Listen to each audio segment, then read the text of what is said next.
Specially लड़कियों के लिए वो स्कूल है। उस स्कूल में बहुत ही अच्छे क्वालिटी की जो लड़कियां पढ़ाई में सर्वश्रेष्ठ होती हैं उन्हीं का एडमिशन होता है। और लगभग मुझे पता चला है 7वीं क्लास के बाद ही उस स्कूल में एडमिशन होता है। लेकिन जब उस स्कूल में एडमिशन होगा तो ग्रेजुएशन तक यानी बीए, बीएससी, बीकॉम तक लड़की को उसी स्कूल में रहना पड़ेगा, वो बाहर नहीं निकल सकती। लेकिन शर्त कैसी है, वो माता पिता से लिखवा लेते हैं कि हमारे किसी भी नियम कानून में हस्तक्षेप आप नहीं करेंगे। अगर हस्तक्षेप करने वाले हैं तो अपनी बेटी को लेकर जाओ। 7वीं क्लास में पढ़ने वाली लड़की को भले पलंग पे सोती होगी अपने घर में, लेकिन वहां सीधे मिट्टी पे सुलाएंगे, जमीन पे सुलाएंगे। और वो 1-2 दिन नहीं, 1 साल तक उस लड़की को वो जमीन पे ही बिस्तर लगा के सुलाएंगे, नियम है। क्योंकि जो संस्कार मिला है उस बालिका को अपने घर में, बेड पे सोने का, बिस्तर पे सोने का, सोफे पे सोने का, तो पलंग पे सोने का, ये सारा संस्कार वो पहले 1 साल में मिटा देते हैं। बेटा धो डालो, भूल जाओ कि तुम्हारे पिता गरीब थे कि अमीर थे और कितनी सुविधा थी, भूल जाओ।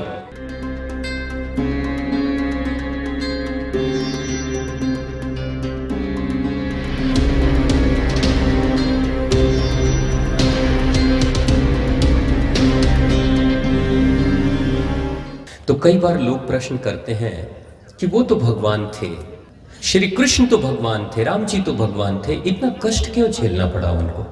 अगर भगवान है तो अपने कष्टों को दूर कर देते हैं, क्यों वनवास में जा रहे हैं, क्यों गुरुकुल में जा रहे हैं शिक्षा ग्रहण करने? वो जो परम ज्ञानी है, वो सप्त ऋषियों को, स्वर्ग के देवी देवताओं को भगवान विष्णु जो ज्ञान देते हैं, वो भी जब अवतार धारण करते हैं इस धरती पर आकर, तो गुरुकुल में जाकर शिक्षा ग्रहण कर रहे हैं।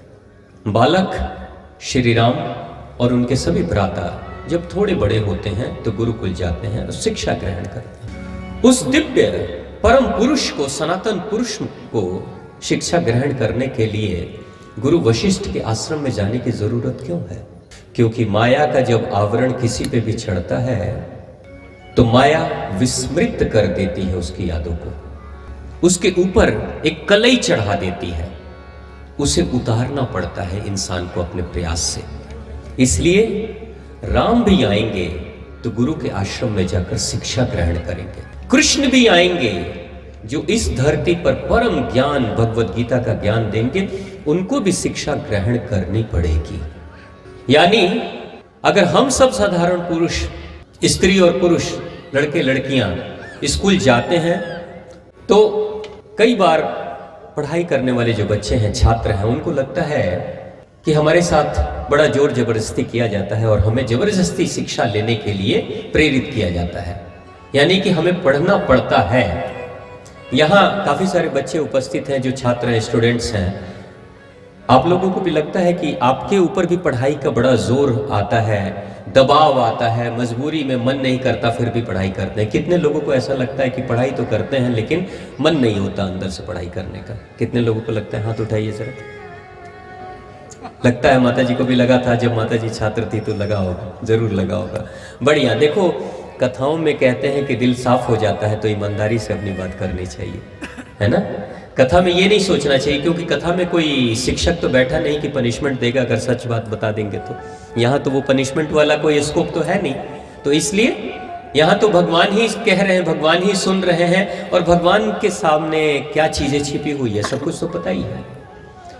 तो प्रकृति क्या कह रही है? प्रकृति क्या करती है?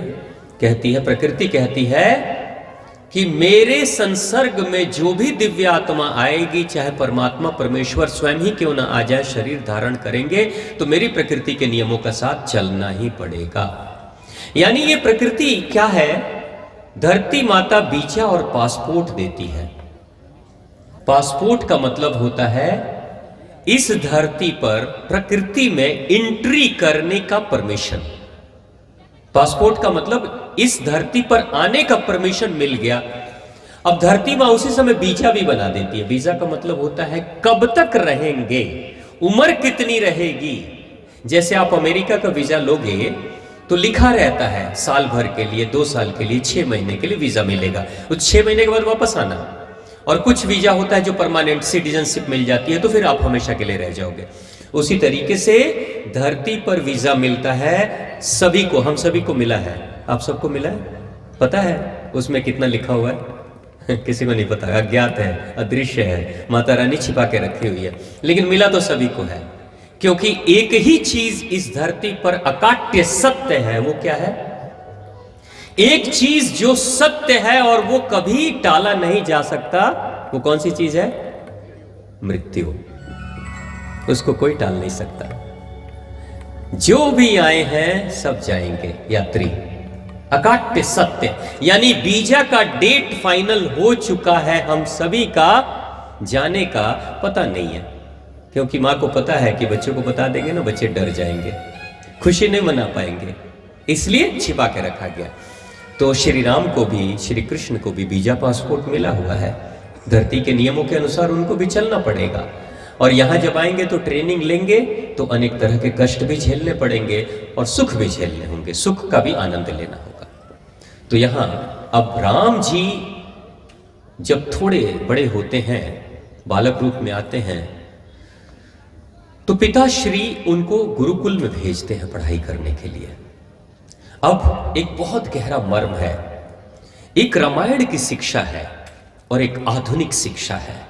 उसमें आपको भेद पता चलेगा कि आज की शिक्षा में और पौराणिक शिक्षा में अंतर क्या था। जो बेसिक अंतर था ना, जो सबसे बड़ा अंतर था, वह यह था कि आज की शिक्षा में आप देखिए, आज जो माता पिता हैं वो बच्चों को कैसे स्कूलों में भेजते हैं। बच्चों को ऐसे स्कूल में भेजते हैं जहां किसी तरह का कोई अभाव या कष्ट न हो। अक्सर मैंने देखा है बड़े शहरों में, जैसे दिल्ली, मुंबई और बड़े शहरों में, मेट्रो सिटीज में, लोग अपने बच्चों को ऐसे ऐसे स्कूलों में भेजते हैं जिनकी गाड़ियां भी एसी की हो, जिनके स्कूल भी एसी वाले हों, यानी बच्चों को किसी तरह का कष्ट न हो। अगर 7 दिन बच्चे स्कूल जा रहे हैं तो 3-4 अलग अलग ड्रेसेस होते हैं। आप लोग के यहाँ कितने ड्रेस होते हैं? एक ही होता है या 2-3 होते हैं? 2 होते हैं। दिल्ली में तो 4-4 ड्रेस होते हैं। मतलब बच्चे लगते हैं ना कि रंग बिरंग बच्चे दिखाई देते हैं हर हफ्ते में, लगता है ड्रेस कंपटीशन कोई चल रहा है ना? इतनी सुविधाएं वहां पे मिल रही है। लेकिन पहले की शिक्षा कैसी थी? यह छोटा सा प्रसंग आपको बताएगा कि राम बनते कैसे हैं, वो कौन सी प्रक्रिया है जिससे राम बनते हैं। राजकुमार भगवान राम बन जाते हैं, वो प्रक्रिया कौन सी प्रक्रिया से गुजारा जाता था पहले। आज आप देखो, राम जी भी शिक्षा ग्रहण कर रहे हैं, आज के बच्चे युवा भी शिक्षा ग्रहण कर रहे हैं। शिक्षा ग्रहण के बाद सरकार की शिकायत करते हैं कि रोजगार की व्यवस्था उपलब्ध नहीं है, हम बेरोजगार सर्टिफिकेट लेकर घूम रहे हैं। आज के बच्चे ये शिकायत करते हैं सरकार से। और यह भी मैं कह सकता हूं दावे के साथ कि सरकार चाहे कोई भी आ जाए भारत में, 100% रोजगार कोई भी सरकार नहीं दे सकती किसी को भी। यानी कि यहां के आज के बच्चे matric, intermediate, graduation, master degree, PhD करने के बाद भी बेरोजगार हैं। लेकिन एक राम जी हैं, कृष्ण हैं, राम जी के सभी भ्राता हैं, उस समय के गुरुकुल के सभी छात्र हैं। इन छात्रों को कौन सी शिक्षा दी जाती थी जिसके कारण से कभी भी बेरोजगारों की भीड़ नहीं लगी? स्थिति बदली सी है। राजस्थान में एक स्कूल है, आज भी वो स्कूल है, स्पेशली लड़कियों के लिए वो स्कूल है। उस स्कूल का नाम है बनस्थली। कभी सुना होगा आपने या पढ़े होंगे, बनस्थली उसका नाम है। उस स्कूल में बहुत ही अच्छे क्वालिटी की जो लड़कियां पढ़ाई में सर्वश्रेष्ठ होती हैं, उन्हीं का एडमिशन होता है बनस्थली में। और लगभग मुझे पता चला है 7वीं क्लास के बाद ही उस स्कूल में एडमिशन होता है। लेकिन जब उस स्कूल में एडमिशन होगा तो ग्रेजुएशन तक, यानी बीए, बीएससी, बीकॉम तक लड़की को उसी स्कूल में रहना पड़ेगा। वो बाहर नहीं निकल सकती, कहीं और नहीं जा सकती, एडमिशन कैंसिल नहीं करा सकती। ये बॉन्ड पेपर पे साइन होता है, ऐसा ही कुछ मैंने सुना है। अब देखिए, बड़ी मुश्किल से बनस्थली में किसी कन्या का एडमिशन होता है। फीस भी अच्छी है, लेकिन शर्त कैसी है जब वो बालिका जब उस स्कूल में प्रवेश करेगी तो पहली शर्त वो माता पिता से लिखवा लेते हैं कि हमारे किसी भी नियम कानून में हस्तक्षेप आप नहीं करेंगे। अगर हस्तक्षेप करने वाले हैं तो अपनी बेटी को लेकर जाओ, हम एडमिशन नहीं लेंगे। ये पहले ही बोल देते हैं बनस्थली में, राजस्थान में। और पहली शर्त माता पिता कहते हैं ठीक है, ऐसा नहीं कि हर 2 महीने 3 महीने पे बेटी की याद आ रही है, चलो चलो मिल लेते हैं, फोन पे बात कर लेते हैं। नहीं, जब तक हम नहीं चाहेंगे तब तक आप मिलेंगे नहीं, जब तक हम नहीं चाहेंगे तब तक आप कॉल भी नहीं करेंगे, फोन पे बात भी नहीं करेंगे। ये नहीं कि बेटी को माता पिता की याद आ रही है और माता पिता को बेटी की याद आ रही है और दोनों एक दूसरे को याद कर करके एक दूसरे के लिए प्रेम व्यक्त कर रहे हैं, ऐसा नहीं। वहां की पहली शर्त होती है 7वीं क्लास में पढ़ने वाली लड़की को भले पलंग पे सोती होगी अपने घर में, लेकिन वहां सीधे मिट्टी पे सुलाएंगे, जमीन पे सुलाएंगे। और वो 1-2 दिन नहीं, 1 साल तक उस लड़की को वो जमीन पे ही बिस्तर लगा के सुलाएंगे। नियम है, आज भी ये चलता है। क्यों? क्योंकि जो संस्कार मिला है उस बालिका को अपने घर में, बेड पे सोने का, बिस्तर पे सोने का, सोफे पे सोने का, तो पलंग पे सोने का, ये सारा संस्कार वो पहले 1 साल में मिटा देते हैं। बेटा धो डालो, भूल जाओ कि तुम्हारे पिता गरीब थे कि अमीर थे और कितनी सुविधा थी, भूल जाओ। हम तो पहले तुम्हें अपने साँचे में ढालेंगे, यानी 1 साल तक धरती पे सुलाएंगे, जमीन पे सुलाएंगे। उसके बाद वो छोटा सा एक तखत दे देंगे सोने के लिए। और खाना कैसा? उबला हुआ खाना। आप चाहे घर में कितने भी अच्छे पूड़ियाँ, कचौड़ियाँ, खीर, सेवैयाँ, बर्गर, पिज्जा, चाउमीन, नूडल्स कुछ भी खाते होगे, कुछ नहीं मिलने वाला। यानी कि पहले देह को तैयार करेंगे, उसके बाद जुबान को तैयार करेंगे। तैयार हो जाओ, जो उबली हुई सब्जी, उबले हुए खाने मिल रहे हैं वही चुपचाप खा लो और पेट भर लो। नखरे नहीं चलेंगे वहां पे कि हम तो यही खाते थे वही खाएंगे ना। और घर का बनाया हुआ कोई खाना भी नहीं आने वाला। ऐसा नहीं कि माता जी को बड़ी तरस आ जाए, माता जी ले जाकर कचौड़ियाँ, पकौड़ियाँ और खजूर और पता नहीं क्या क्या ले जाकर दे दे, गुजिया वगैरह बना के, और बेटी तुम चुपके से खाते रहना अपने कमरे में। ना ना ना, कुछ नहीं। ऐसा क्यों करते हैं? ऐसा इसलिए करते हैं क्योंकि उस बेटी के सारे संस्कार जो पुराने हैं वो सारे मिट जाए, सारे मिट जाए। यही हुआ राम जी के साथ। राम जी तो स्वयं एक राजकुमार है और जो गुरु वशिष्ठ हैं वो राजा दशरथ के ही सहयोग से गुरुकुल चला रहे हैं। लेकिन वहां भी राजा दशरथ की नहीं चलेगी, माता कौशल्या की नहीं चलेगी, वहां चलेगी गुरु वशिष्ठ की ही चलेगी। छात्र अपना डिसिप्लिन नहीं चलाएगा, गुरु ही चलाएगा। अब राम जाएंगे, एक राजघराने से राजकुमार भी जाएंगे तो गुरु वशिष्ठ उनसे भी भिक्षाटन कराएंगे, भीख मंगवाएंगे, भिक्षाटन कराएंगे।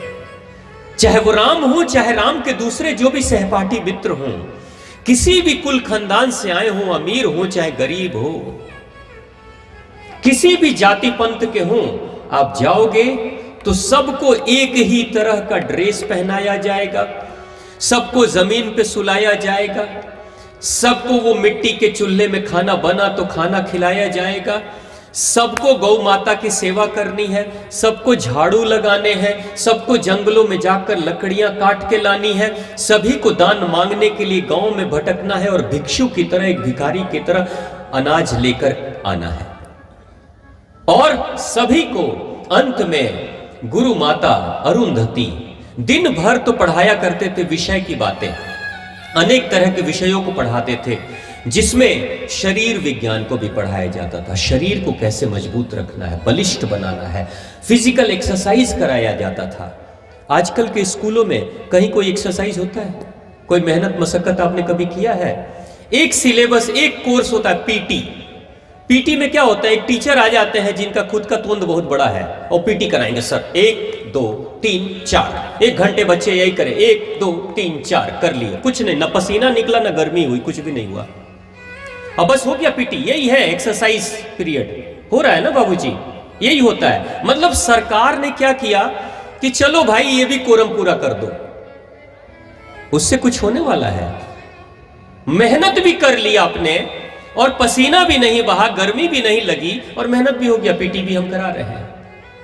कुछ साल पहले तक भारत के सिलेबस में नैतिक शिक्षा, मोरल एजुकेशन हुआ करता था। बाबूजी आप लोग के टाइम पे मोरल एजुकेशन, नैतिक शिक्षा, आज वो भी सिलेबस से गायब है। अब पढ़ाते नहीं मोरल शिक्षा, मतलब इंसान को इंसान बनने की शिक्षा दी ही नहीं जा रही है। और वहां राम जी को कैसी शिक्षा मिल रही है? राम जी को शारीरिक शिक्षा, मानसिक शिक्षा, अनेक अनेक विषयों की शिक्षा, आध्यात्मिक शिक्षा, सामाजिक शिक्षा। सामाजिक शिक्षा कैसे?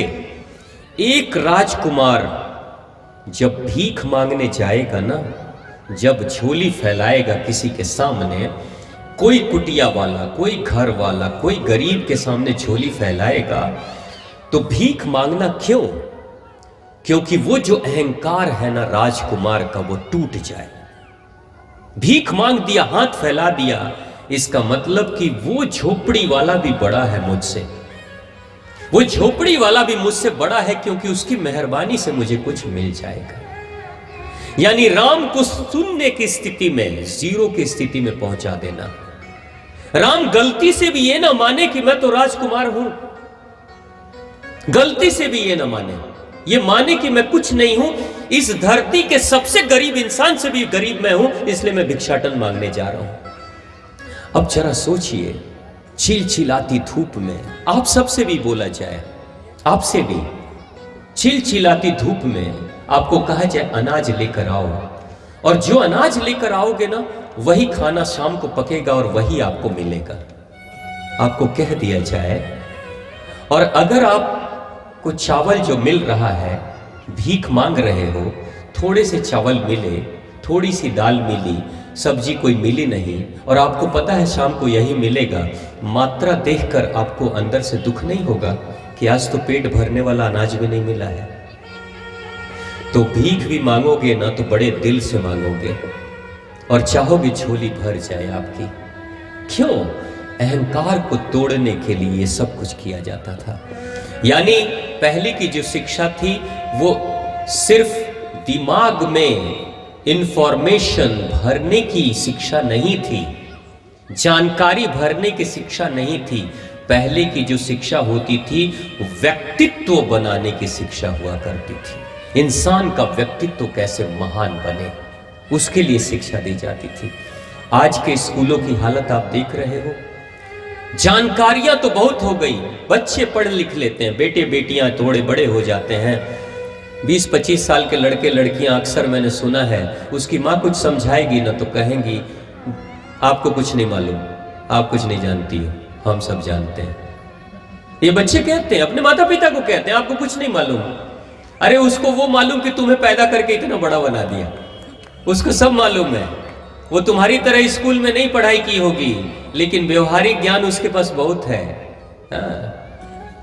तो आज स्थिति देखिए, पहले की वही शिक्षा थी जिसके कारण से राम जी को राजमहल में राजकुमार बनना है, राजा बनना है, लेकिन अचानक से फैसला आया कि नहीं, राम को राजा नहीं बनना, राम को तो वनवास में जाना है।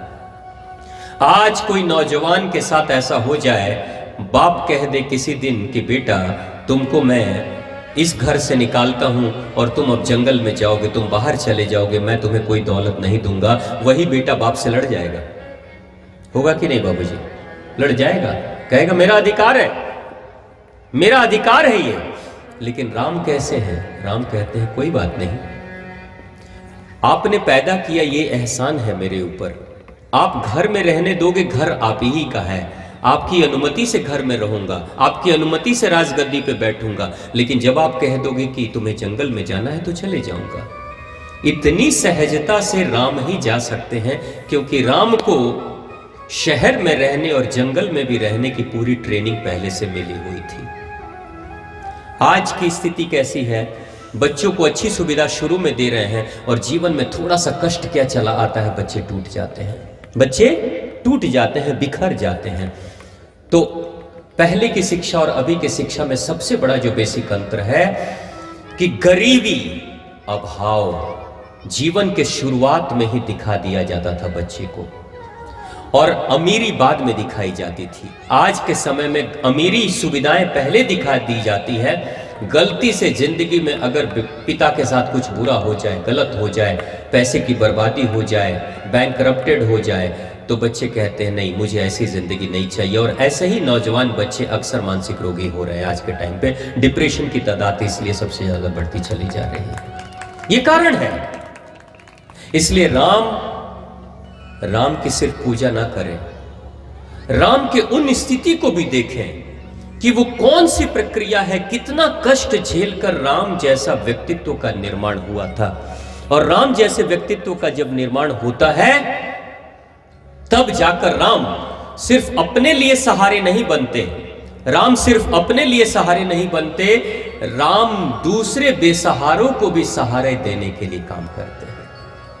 यहां तो स्थिति है कि अपना वजन नहीं उठा पा रहे हैं, आज के समय में हम दूसरे का वजन क्या उठाएंगे। राम वो हैं अपना वजन तो सहजता से उठा देते हैं, दुनिया के लोगों के कष्ट को दूर करने के लिए स्वयं उस संग्राम में कूद जाते हैं और दूसरे के कष्टों को दूर करने के लिए है। तभी तो वो राम भगवान राम के रूप में पूजनीय हो जाते हैं। तो प्रेम से बोलिए प्रभु श्री राम की जय, भगवान शिव शंभु की जय, मां आद्य भगवती की जय, और आप सभी की जय।